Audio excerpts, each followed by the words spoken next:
Сәлеметсіңдер ме оқушылар, 10 сынып алгебра сабағын бастайық. Бүгін бізде жаңа тарау тригонометриялық теңдеулер мен теңсіздіктер.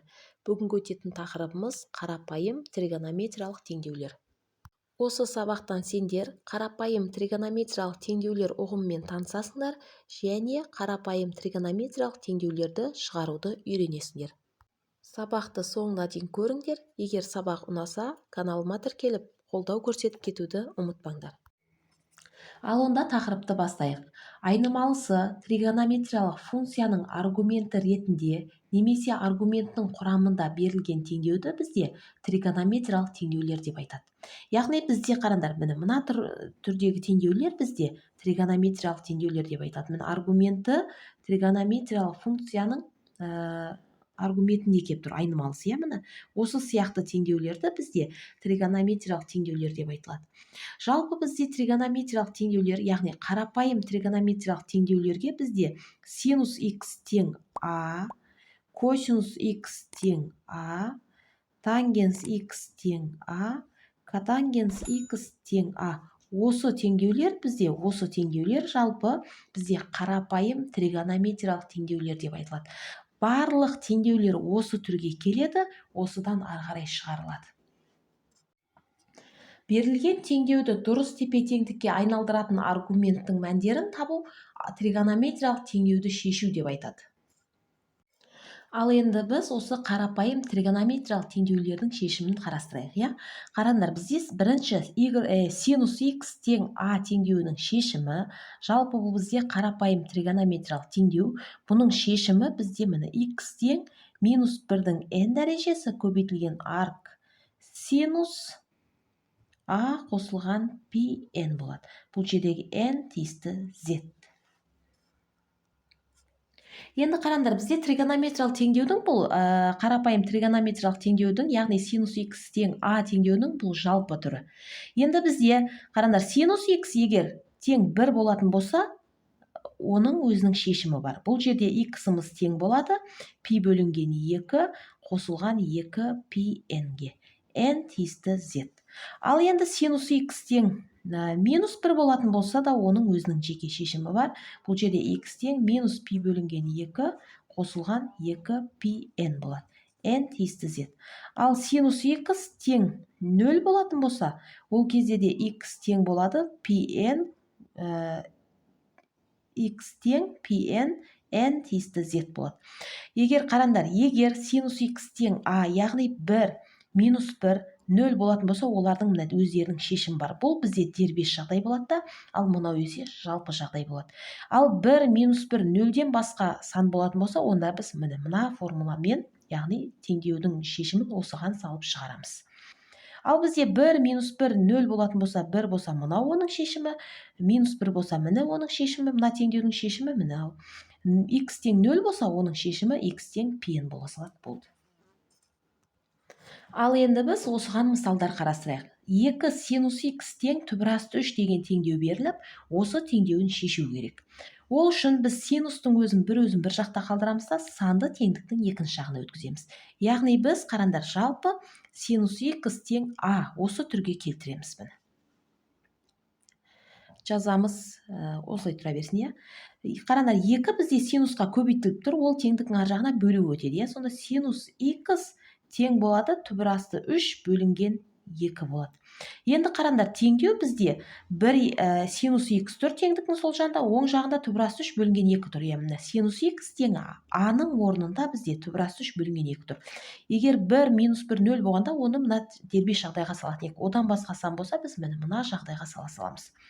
Бұның шешімін табу үшін біз x тең дейміз, минус 1-дің n дәрежесі жазамыз, дәл осы формула.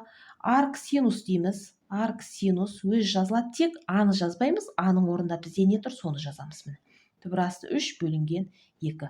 Плюс pn, формуладағы pn өзі тұра береді. n тиісті z жазып қоямыз. Енді қараңдар, бұл жерден x тең жазамыз, минус 1-дің n дәрежесі өз тұра береді. Енді мынаны қараймыз. Арк синус түбірасты 3 бөлінген 2, яғни бізде арк синус түбірасты 3 бөлінген 2 өткен сабақтарда мен кері тригонометриялық функциялар деген тақырыбым бар, сол жерде түсіндіргем. Бұл кезде қараңдар, синус қанша градуста түбірасты 3 бөлінген 2-ні береді. Соны көреміз. Мәндер кестесін қараймыз. Тригонометриялық функциялардың мәндер кестесі. Ол бізде 60 градуста, яғни пи бөлінген 3-те түбірасты 3 бөлінген 2-ні береді. Сонда мына өрнегіміз бізде пи бөлінген 3-ке тең. Сонда жазамыз пи бөлінген 3 плюс пи n өзі тұра береді, n тиісті z, яғни n нақты сандар жиынына тиісті. Міне болды, мына шешім бізде берілген теңдеулер, мына берілген теңдеудің жалпы шешімі деп айтылады. Немесе біз бұны қараңдар, бізде қараңдар радианмен беріп тұра, оны градуспен де жазсақ болады. X тең минус 1-дің n дәрежесі, мынау пи дегеніміз ол 180 градус береді. 180 градусты 3-ке бөлсек, бізде 60 градус болады. Қосылған, мынау пиіміз 180 болады, 180 көбейтілген n 180 градус. Яғни n тиісті z деп жазуға да болады. Жауап кейде осы радианмен, кейде градуспен беріледі. Ал енді қараңдар, екінші мысалда 2 синус 2х минус 1 тең 1 деген теңдеу беріліп, осы теңдеуді шешу керек. Ол үшін жаңа айттым мен, синус х тең а, теңдеуінде бұның х тең шешімі минус 1-дің n дәрежесі арк синус а қосылған пи n еді. n тиісті z деп жазып қоямыз. Яғни n нақты сандар жиынына тиісті деген сөз. Енді бұл жерде қараңдар, бізде синустың өзі бір жақта қалу керек, сан екінші жаққа өту керек. Бізде мына синустың өзін бір жақта қалдырамыз. Міне синус 2х минус 1 тең дейміз, мына 2 синусқа көбейтіліп тұр, ол теңдіктің екінші жағына бөлу өтеді. Яғни 1 бөлінген 2 болады. Міне енді ол мына түрге келді. Тек бізде қараңдар, х емес, х-тың орнына не тұр? Міне 2х минус 1 тұр. Бізде x тең, енді бұл теңдеуді шешкен кезде қараңдар, мына жерде x болған кезде x тең деп аламыз. Бізде x-тің орнына не тұр? Соны жазамыз да тең деп жазамыз. Яғни бізде x-тің орнында 2х минус 1 тұр да, осыны жазып тең дейміз. Міне бізде минус 1-дің n дәрежесі өз жазылады. X болғанда x тең болды, бізде 2х минус 1 ма? 2х минус 1 тең деп жазамыз. Минус 1-дің n дәрежесі өз тұра береді. Арк синус жазамыз. А-ның орнына бізде, А-ның орнына не тұр? 2-ден 1, соны жазамыз. Арк синус 2-ден 1 плюс пи n өзі тұра береді. Міне пи n-ның өзін жазып қойдық. n тиісті z өзі тұра береді. 2х минус 1-ді жазамыз, тең дейміз. Минус 1-дің n дәрежесі тұра береді. Арк синус 2-ден 1. Синус қанша градуста 2-ден 1? Соны тауып аламыз. Синус бізде 30 градуста 2-ден 1 еді. 30 градус дегеніміз пи бөлінген 6 болады еді. Қосылған пи n өзі тұра береді. n тиісті z жазып қоямыз. Қараңдар, бұл теңдеудің шешімі емес. Бізде теңдеудің шешімін табу үшін біз x тауымыз керек. X-тың бір жақта қалу керек. Бізде бұл 2х минус 1-іміз осыған тең. Енді қараңдар, 2х минус 1. Бұдан x тау үшін бірінші біз мына минус 1-ді теңдіктің екінші жағына плюс 1-ға өткіземіз. Сонда міне 2х тең минус 1-дің n дәрежесі пи бөлінген 6 қосу 1 қосу пи n тиісті z. Міне араға өткізе салдым, мына жерге жаздым. Себебі мына пи n көбінше мына соңында тұру керек, ереже бойынша. Енді қараңдар, бұл жерден енді біз міне 2х-ымыз осыған тең. Енді x тау үшін мына 2х-қа көбейтіліп тұрма, ол теңдіктің екінші бетіне бөлу өтеді. Сонда x тең дейміз. Міне минус 1-дің n дәрежесі көбейтілген пи бөлінген 6-ны да бөлеміз 2-ге, яғни бөлген кезде бізде мына бөлшектің бөліміне түседі, көбейтіліп кетеді. Сонда яғни бізде қараңдар, пи бөлінген 6-ны біз 2-ге бөлетін болсақ, 2-нің астында 1 бар деп ойлаймыз да, жай бөлшекке бөлген кезде біз көбейтуге айналдыратын едік. Ол үшін бірінші бөлшек тұратын еді. Көбейту деп екінші бөлшектің алым мен бөлімін орнына ауыстыратын едік. Енді көбейтуді орнаған кезде біз қысқаратындарын қысқартатын едік. Бізде қысқаратындар жоқ, сол үшін мына 2-ге көбейтіліп 12 болады, мына пи болады. Сонда мына бөлу өтті болды, бөліміне көбейтілесіңдер. Егер көбейту өткесе, алымына көбейтіп жібереміз. Сонда пи бөлінген 12 болады. Қосу тек бұны ғана бөлмейміз, бәрін жеке-жеке бөлеміз. Мына мүшесінде, мынаны да. Сонда 1-ді де бөлеміз 2-ге, қосу пи n-ді де бөлеміз 2-ге. n тиісті z тұра береді. Енді қараңдар, міне осы жауабы берілген теңдеуіміздің шешімі екен. Яғни жауабы сонда қандай болып тұр бізде? Минус 1-дің n дәрежесі көбейтілген пи бөлінген 12, қосылған 2-ден 1, қосылған пи n бөлінген 2, яғни n тиісті z деп жазып қоямыз болды. Ал енді екінші қарапайым тригонометриялық теңдеу косинус x тең а теңдеуін қарастырайық. Бұл теңдеудің шешімі бізде x тең плюс минус арк косинус а қосылған қосу 2πn болады. n тиісті z. Егер бізде қараңдар, егер мына аның орнында бізде 1, минус 1, 0 болатын болса, ол дербес жағдай болады. Олардың шешімі өзі шешімі бар. Яғни косинус x тең 1 болатын болса, бұл теңдеудің шешімі 2πn, n тиісті z болады. Ал енді косинус x тең минус 1 болатын болса, бұл теңдеудің шешімі x тең пи қосылған 2πn-ді береді. n тиісті z. Ал егер косинус x тең 0 болатын болса, ол теңдеудің шешімі x тең пи бөлінген 2 қосылған pn болады. n тиісті z деп жазып қоямыз. Енді қараңдар, бұл бізде косинус x функциясының мынау жалпы шешімі. Егер мына жалпы жағдай қарапайым тригонометриялық функциялардың, косинус x функциясының. Косинус x функция деппін ғой. Қараңдар, косинус x тең а, яғни қарапайым тригонометриялық теңдеудің бізде мынау жалпы түрі, мынау дербес түрлері болып саналады. Ал енді біз қараңдар, осыған мысал қарастырайық. Бізде мына мысал берілген. Екінші мысал, яғни мысал 2. Біріншісін көрсетейін. Бізде 2 косинус x тең минус 1 деген теңдеу беріпті. Теңдеуді шешу керек.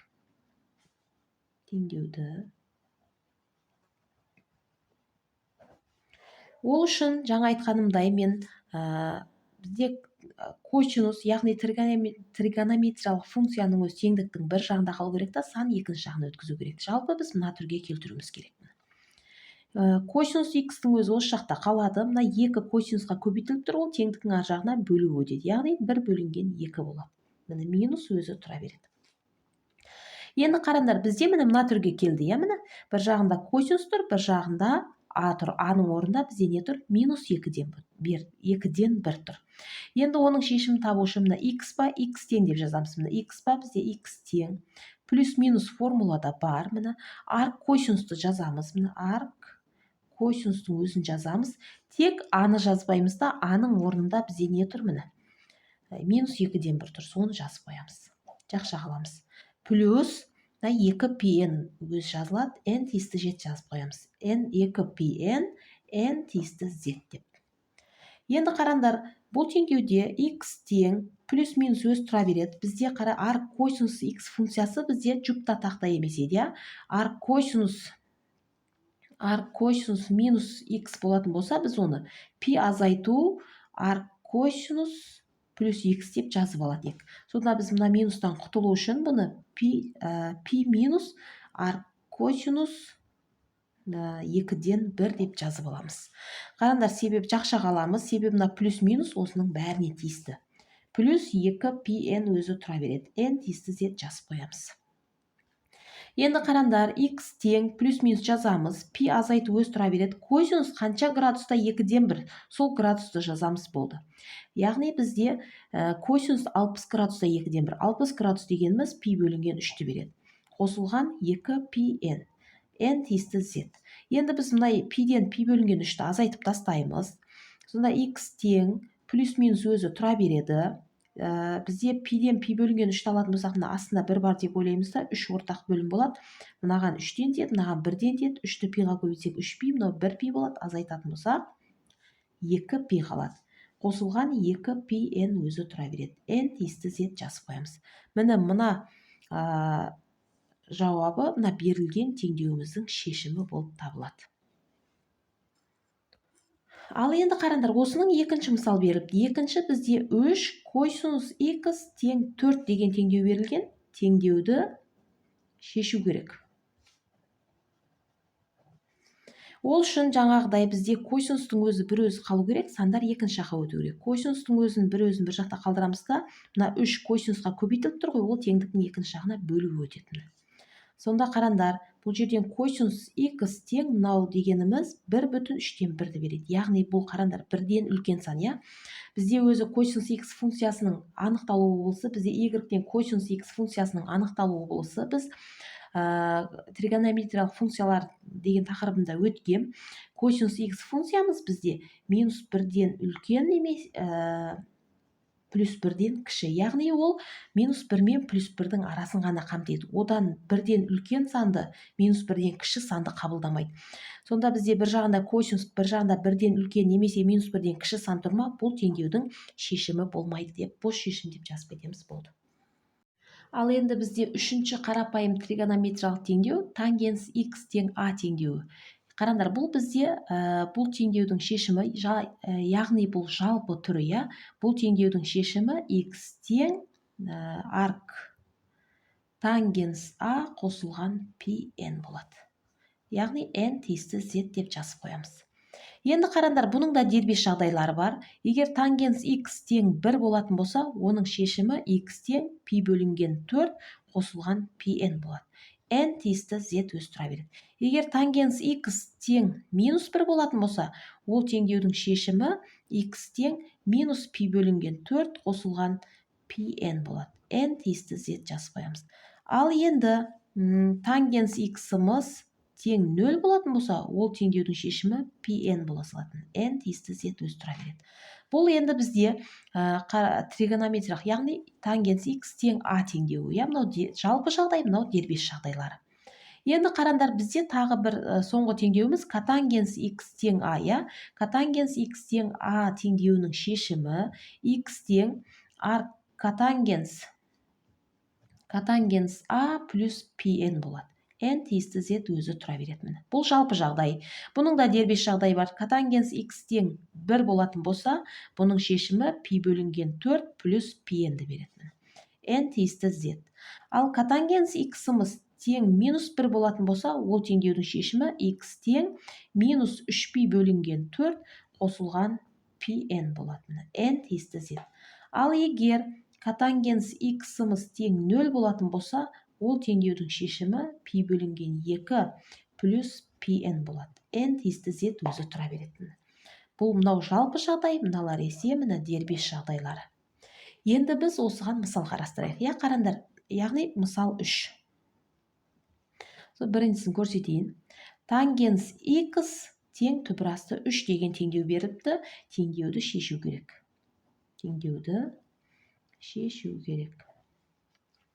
Бұл қарандар бізде, егер тангенс x тең 1 болғанда, біз мына жауапқа бола салатын едік. Тангенс x минус 1 болғанда, мынау жауап бола салатын едік. 0 болғанда, мынау бола салатын едік жауап. Бірақ бізде a-ның орнында түбірасты 3 тұр. Онда біз мына жалпы жағдайға саламыз. Бұдан x тең дейміз бұл теңдеудің шешімінде. Арк тангенс формулада мына арк тангенс тек a-ны жазбаймыз. A-ның орнында бізде не тұр? Түбірасты 3 тұр. Соны жазамыз, қалғанын бәрін өзін көшіреміз. Арк тангенс түбірасты 3 қосылған pn өз тұра береді. pn. n тиісті z жазып қоямыз. Енді қараңдар, x тең жазамыз. Арк тангенс түбірасты 3. Тангенс қанша градуста түбірасты 3-ке тең? Соны көреміз. Бізде тангенс бізде 60 градуста түбірасты 3-ке тең. Сол үшін π бөлінген 3 деп жазып аламыз. Қосылған pn өзі тұра береді. Мәндер кестесінен көрсеңдер болады, жаңағы мәндерінші қанша градуста түбірасты 3-ті береді деген соны. Сол градусты жазып қоя саламыз. Яғни бізде мына π бөлінген 3-ке тең. Бұл бізде мына берілген теңдеуіміздің шешімі, мына жалпы шешімі яғни. Енді қараңдар, екінші мысалға қарастырайын. Екіншісі бізде котангенске байланысты теңдеу берілген. Котангенс x бөлінген 2 тең 1 деген теңдеу берілді. Қараңдар, енді бізде тең 1 ма? Қараңдар, бұл дербес жағдай міне 1 болса. Котангенс x тең 1 болса, міне x болса x тең дейді, міне π бөлінген 4 плюс pn тең n тиісті z деп жаза салады. Бірақ бізде x-тің орнына не тұр? Қараңдаршы. X болған кезде x-ті жазып тең дейміз. Егер бізде x-тің орнына не тұр? Мынау тұрма, осыны жазамыз да тең деп аламыз. X бөлінген 2 тең дейміз да, дәл мынаны көшіре саламыз болды. Сонда π бөлінген 4 қосылған pn бола салады. n тиісті z. Қараңдар, мына 2 енді бізде бөлініп тұр. Яғни x-ті бөліп тұр, ол ар жаққа көбейтіп өтеді. Егер көбейтіп тұрғанда бөліп өтеді. Сонда x тең біз көбейткенде жаңа айттым, алымына көбейтеміз, бөлген кезде бөліміне көбейтеміз деп. Сонда мынау 2π бөлінген 4, мынаны 2-ге көбейтсек 2πn бола салады. n тиісті z. Енді мына екеу 2 мен 4 қысқарып кетіп, мына 2, мынау 1 қалады. Сонда x тең бізде π бөлінген 2 қосылған 2πn бола салады. n тиісті z өзі тұра береді. Бұл мынау берілген теңдеуіміздің, яғни мына теңдеудің міне шешімі осы болып тұр. Ал енді бізде төртінші мысал. Төртінші мысалда 2 синус x тең түбір асты 3 теңдеуінің минус π мен плюс π аралығына тиісті шешімдерін табыңдар дейді. Ол үшін қараңдар, 2 синус x тең түбір асты 3 теңдеуін біз синустың өзін бір жақта қалдырамыз да, санды екінші жаққа өткіземіз. Синус x өзі қалады. Яғни мына 2 көбейтіліп тұр, ол теңдіктің екінші жағына не істейді? Бөлу өтеді. Синус x тең түбір асты 3. Жаңа айтқанмен, синус x тең a болатын болса, бұл теңдеудің шешімі x тең минус 1-дің n дәрежесі арк синус a қосылған πn еді. n тиісті z өзі тұра береді. Дәл осыған саламыз міне. Синус x өзі тұр, міне a-ның орнында түбір асты 3 бөлінген 2 тұр міне. x болғанда x тең деді, бізде мына x па x тең деп аламыз. Мына формула міне, формула. Мына теңдеуі, мынау шешімі. X тең бізде минус 1-дің n дәрежесі формулада бар. Жазып қоямыз. Арк синусты жазамыз. Арк синус тек a-ны жазбаймыз. A-ның орнында бізде міне не тұр? Түбір асты 3 бөлінген 2 тұр. Соны жазамыз. Плюс pn өзі тұра береді. n тиісті z. Жазып қоямыз. Енді қараңдар, x тең минус 1-дің n дәрежесі өзі тұра береді. Арк синус түбір асты 3 бөлінген 2. Синус қанша градуста түбір асты 3 бөлінген 2? Сол градусты жаза саламыз болды. Синус бізде 60 градус. 60 градус дегеніміз π бөлінген 3, я? Плюс pn өзі тұра береді. n тиісті z жазып қоямыз міне. Енді қараңдар, міне біз бұл теңдеудің жалпы шешімін таптық, я? Енді осы теңдеудің бізде мына аралыққа тиісті шешімдерін тап дейді. Ол үшін біз n-нің орнына бірінші мына n-нің орнына 0-ді қоямыз. Себебі n бізде нақты сандар жиынына тиісті, 0-ді қоямыз. 0 қойған кезде міне x тең дейміз. Минус 1-дің бізде 0 дәрежесі π бөлінген 3 қосылған π көбейтілген 0 болады. Тең. Кез келген санның 0 дәрежесі 1-ді береді. 1-ді π бөлінген 3-ке көбейтсек, π бөлінген 3-тің өзі болады. 0-ді π-ға көбейтсек, 0 болады да, тең π бөлінген 3 болады. Π бөлінген 3 мына аралыққа тиісті, я? Яғни бізде π бөлінген 3 60 градус, ол тиісті минус π мен плюс π аралығына. Пи бөлінген 2 деп атым ғой, пи аралығына, мына аралыққа тиісті. Онда бұны біз аламыз. Себебі бұл мына аралықта жатыр. Екінші біз n-нің орнына енді 0-ден бастап қоясыңдар да, 0-ді, сосын минус 1 мен плюс 1-ді, сосын олар тиісті болса минус 2 мен плюс 2, сосын минус 3 мен плюс 3 қойып кете бересіңдер. 1-ді қоямыз. 1-ді қоямыз міне, мына жауапқа, жалпы жауабына осыған әпкеп қоямыз 1-ді. X тең минус 1-дің 1 дәрежесі π бөлінген 3 қосылған π көбейтілген n-нің орнына 1-ді қоямыз. Тең минус 1-дің 1 дәрежесі минус 1 болады. Яғни минус 1-ді, мынау минус 1 болып кетті. Пи бөлінген 3-ке көбейтсек, минус пи бөлінген 3 болады. Қосылған пи өзі тұра береді. Енді қараңдар, мына астында 1 бар деп ойлаймыз да, ортақ бөлім беріп азайтамыз. Яғни бізде бұл біреу минус, біреу плюс азайтылады, я? Мынаған 3-ден тиеді, мынаған 1-ден тиеді. Көбейтеміз минус пи. 1-ді пиға көбейтсек пи, бөлшектің алды минус па, минус пи деп жазамыз. 3-ді пиға көбейтеміз 3пи, бөлшектің алды плюс па, плюс 3пи дейміз. Енді қараңдар, минус пи плюс 3пи бізде біреу минус, біреу плюс болса, үлкеннен кішісі алынып, үлкеннің таңбасы қойылады еді. 2пи бөлінген 3. 2пи бөлінген 3 дегеніміз бізде 120 градус. 120 градус мына аралыққа жатады. Бұл аралығымыз минус 180 мен плюс 180-нің аралығы болып тұр да. Онда бұны да алады екенбіз міне. Енді n-нің орнына мен минус 1-ді қоям. Минус 1-ді қойған кезде, мынаған апарып қоям. Минус 1-дің минус 1 дәрежесі π бөлінген 3 плюс π көбейтілген минус 1 тең минус 1-дің минус 1 дәрежесі тақ дәрежесі ма минус бола береді, дәреже жұп па плюс бола береді.